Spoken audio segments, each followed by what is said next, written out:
kecuali radio-radio yang sebagian besar acaranya itu adalah seperti saya bilang tadi, musik atau hiburan. Hanya sebagian kecil saja pemberitaan, biasanya mereka tidak mendaftarkan diri untuk diverifikasi oleh Dewan Pers.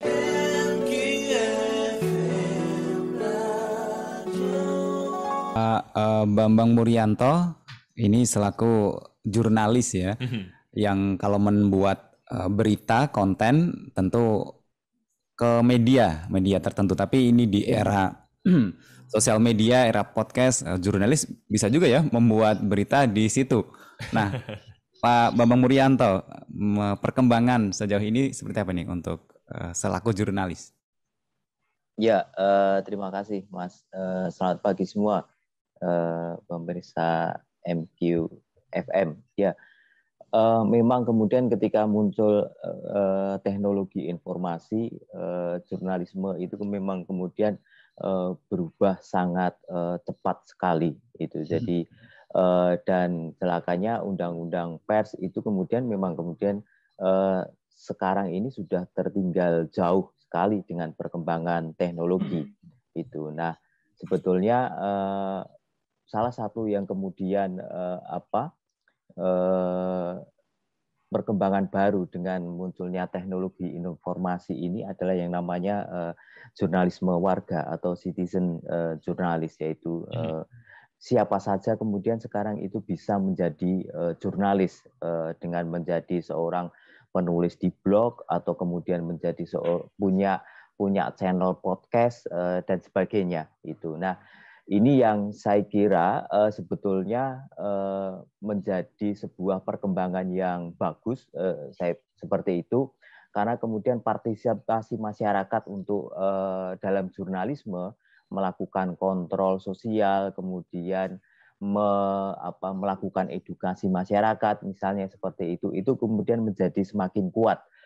Kita bisa melihat bahwa berbagai persoalan itu sekarang itu menjadi perhatian pemerintah ketika kemudian itu muncul di di media sosial viral kayak seperti itu, kemudian itu menjadi perhatian masyarakat itu.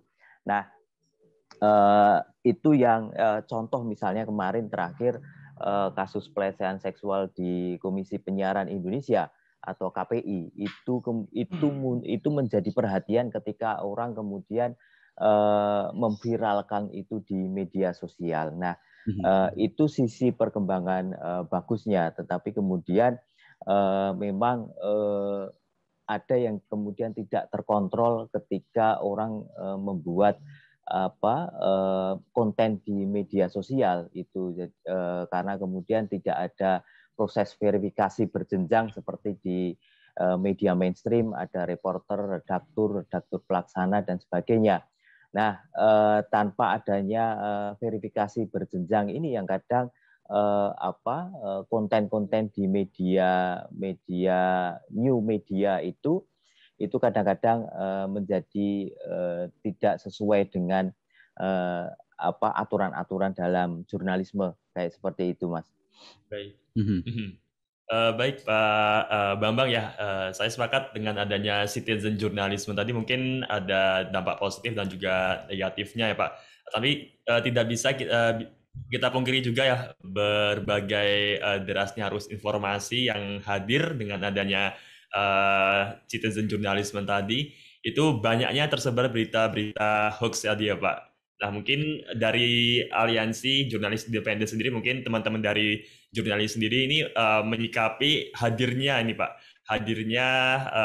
derasnya informasi yang itu tidak bisa dipilih-pilih, itu mungkin seperti apa Pak? Mungkin ada diskusi khusus. Ya, pertama-tama kalau Aji itu kemudian beberapa kali membuat pelatihan soal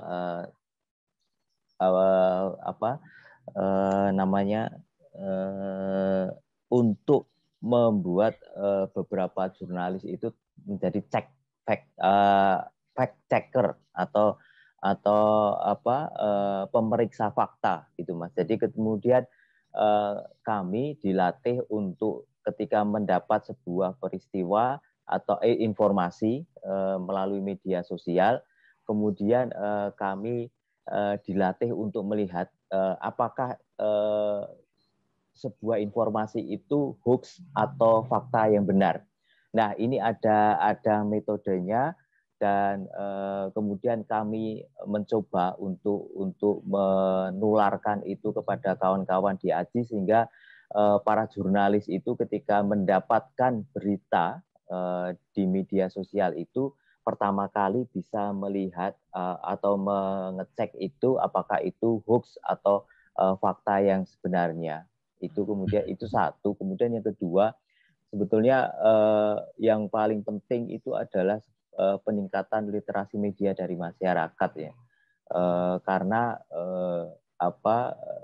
tanpa literasi media yang kuat ini hoax itu akan mudah berkembang, karena masyarakat tidak mempunyai kapasitas ilmu pengetahuan kayak seperti itu, wawasan untuk kira-kira menilai itu sebuah peristiwa ini logis, ini hoax, kira-kira kayak seperti itu.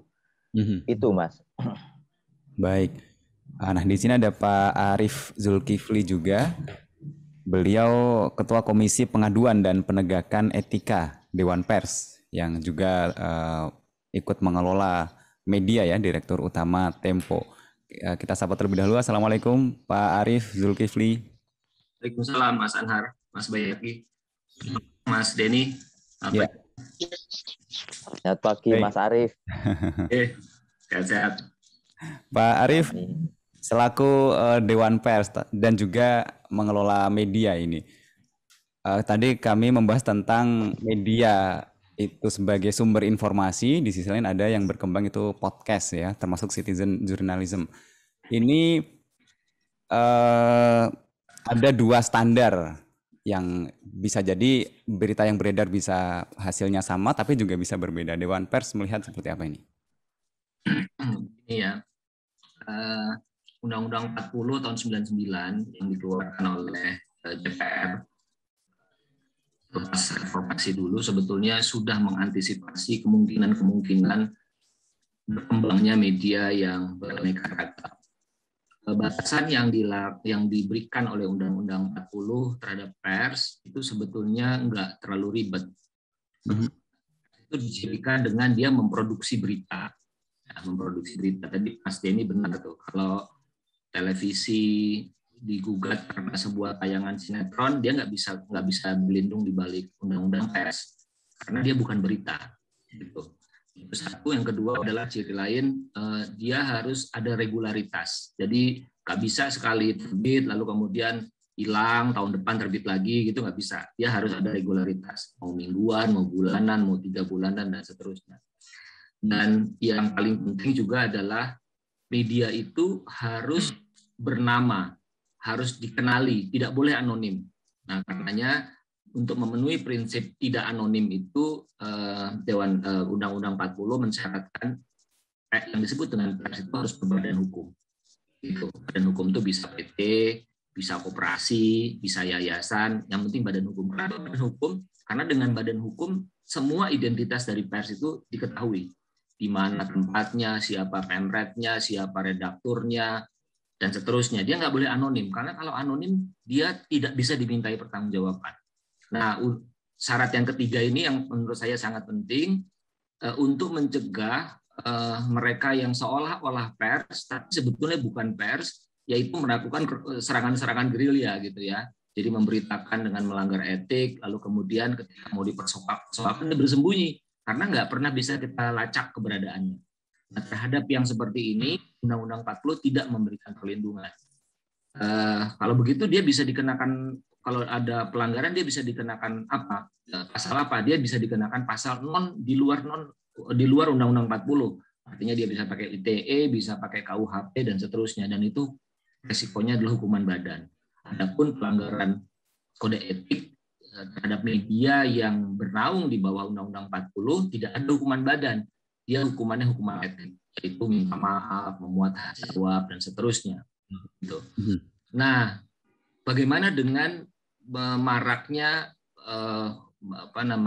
media sosial termasuk podcast yang diselenggarakan oleh perorangan atau individu yang menjalankan tugas-tugas jurnalistik sebetulnya. Jadi peran-peran jurnalistik itu dijalankan. Misalnya apa? Misalnya wawancara gitu ya, bikin talk show, bikin siaran.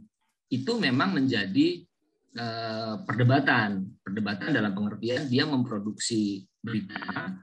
Talk show itu juga berita, apalagi dia menyiarkan informasi.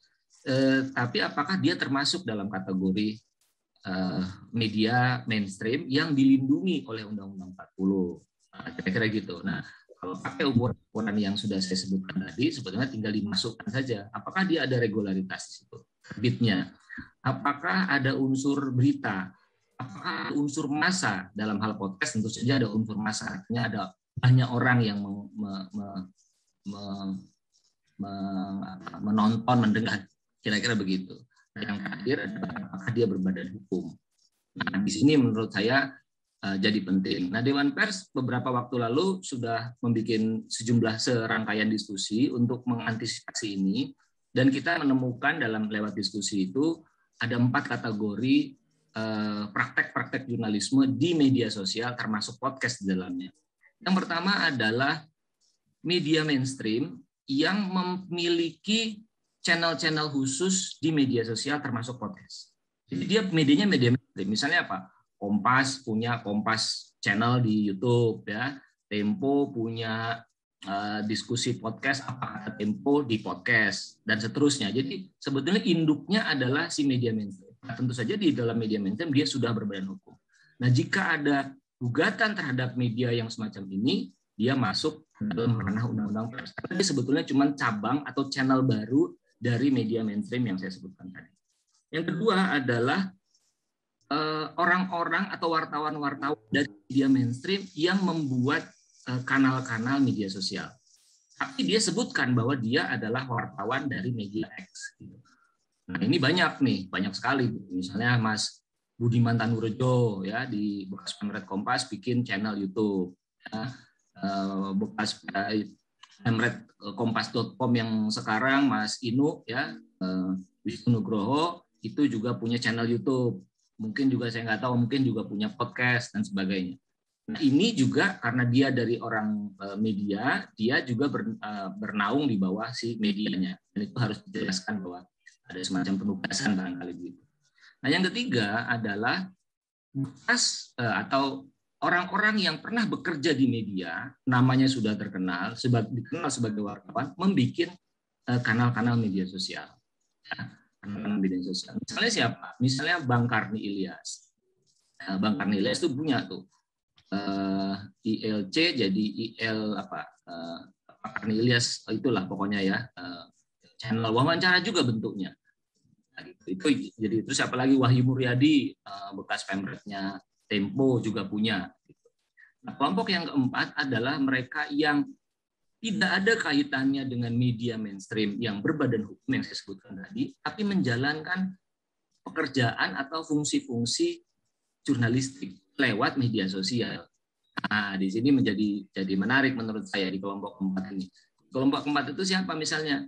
Ya misalnya ada Deddy Corbuzier, itu bukan jurnalis, tidak menginduk pada satu lembaga jurnalistik, tapi dia bikin nontonnya banyak sekali. Terhadap yang ketiga dan keempat, ini problem. Terutama jika dia tidak berbadan hukum. Jadi individual gitu ya. Yang ketiga tadi meskipun dia bekas wartawan, tapi dia tidak punya badan hukum, dia akan problematik. Gitu. Artinya kalau dia digugat, dia akan tidak bisa dilindungi. Nah, ini yang sekarang kita sedang diskusi dengan intensif dengan teman-teman di kelompok ketiga dan keempat ini, gimana caranya supaya mereka bisa masuk dalam ranah kelompok 1 dan 2, kira-kira begitu, sehingga bisa dilindungi. Untuk bisa dilindungi itu tentu saja ada syarat-syaratnya. Yang pertama tentu saja berbadan hukum dulu ya, tadi yang saya sudah katakan. Yang kedua adalah ketika dia masuk ke dalam ranah Undang-Undang 40, dia dalam praktek jurnalistiknya harus menjalankan kode jurnalistik. Gitu. Jadi nggak bisa sembarangan tuh, nggak bisa sembarangan. Kalau dia wawancara dengan satu orang dan orang yang diwawancarai itu menyinggung orang ketiga, misalnya menyebut nama memojokkan dan sebagainya, maka dia punya tugas yaitu mengonfirmasi kepada pihak yang dituduhkan tadi. Gitu. Jadi itu yang dijalankan oleh kita di media mainstream kan, nggak bisa nuduh sembarangan. Ada satu contoh misalnya seorang musisi ya, dulu pernah ada kasus Anji yang mewawancarai seorang dokter, kalau saya tidak salah, yang menyebutkan ada obat COVID misalnya gitu ya. Diperiksa oleh polisi. Dia tidak bisa dilindungi oleh Undang-Undang 40. Ini memang repot gitu. Meskipun dalam penjelasannya teman-temannya juga mengatakan hal yang sama. Kalau saya ada Deddy Corbuzier mengatakan, Mas, ini Anji ini mengambil orang si dokter itu, dia mengutip loh Mas dari media-media mainstream yang sebelumnya juga sudah mewawancarai orang ini gitu. Di sini problem. Dia tidak melakukan satu hal prinsip dalam dunia jurnalistik, yaitu uji informasi. Jadi kalau di dalam media mainstream ada sebuah sistem yang kalau dia mau wawancara, dia mesti cek dulu ada background check terhadap orang ini. Tidak bisa sembarangan, apalagi isu yang dibawa sensitif, yaitu menawarkan satu obat tertentu untuk menanggulangi, mengobati COVID. Padahal ketika itu sampai sekarang belum ada satu obat yang bisa diidentifikasikan untuk mengobati COVID. Nah, kira-kira begitu. Jadi kalau misalnya teman-teman di kelompok ketiga dan keempat tadi merasa bahwa mereka bisa jalan sendiri begitu dengan apa yang dipraktikkan sekarang, toh nggak ada resikonya juga lah gitu, ya monggo. Tapi sekali lagi kalau ada terjadi apa-apa, kita di Dewan Pers nggak bisa bantu. Tapi kalau dia memenuhi syarat-syarat pers seperti yang saya katakan tadi, maka dia bisa masuk ke dalam ranah pers dengan syarat dia harus menjalankan kode etik. Satu yang juga menurut saya juga mungkin jadi pertimbangan ya di dalam bagi teman-teman di kelompok ketiga dan keempat adalah garis api di dalam dunia pers harus ada garis api, yaitu garis yang memisahkan kerja jurnalistik dengan kerja bisnis. Kalau dia mewawancarai seseorang, itu kepentingannya adalah untuk mempromosikan orang itu dan dia dibayar oleh orang itu dalam sebuah wawancara, maka dia harus katakan kepada audiensnya bahwa ini adalah iklan. Nah, mau nggak dia melakukan itu? Gitu kan? Ini tantangan di sini. Karena kalau di media mainstream, kami harus melakukan itu. Bahwa ada nakal itu soal lain ya, itu penyimpangan. Tapi secara garis besar dari aturannya adalah kita harus mention. Oh ini wawancara, tapi ini wawancaranya iklan. Nah, apa bisa disebut iklan atau advertorial dan seterusnya. Saya kira teman-teman di MK Radio juga tahu gitu ya. Saya kira gitu, Mas. Baik. Jangan. Baik.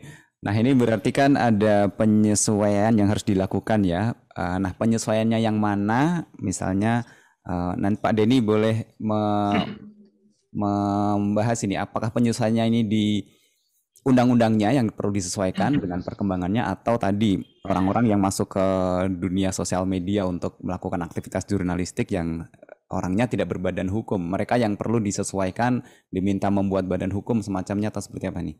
Undang-undang, baik tadi Undang-Undang 40 tentang pers, Undang-Undang 32 yang sekarang lagi direvisi, mudah-mudahan bisa, Undang-Undang 32 tahun 2002 tentang penyiaran, mudah-mudahan bisa mengakomodir ini semua, walaupun memang ini tantangannya berat.